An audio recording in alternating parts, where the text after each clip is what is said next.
Lahko ostanete. Če ste v istem gospodinstvu, lahko ostanete tukaj. Tako je.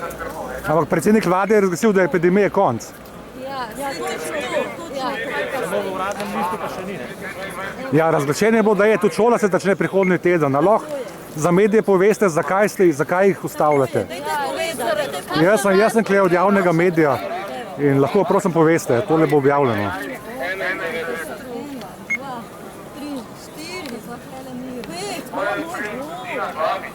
Kaj ste zagrešili? Saj ste skupaj gospodinjstvo prijateljca, držite se razdalje, v čem je problem?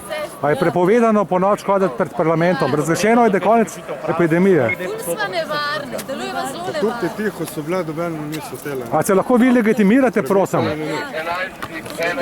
Vi imate pravico od policista zahtevati, da se legitimira v postopku. Tole oči javnosti gledajo, tako da prosim, kaj se dogaja. 1, 4, 0, 1, 2, 8, 1.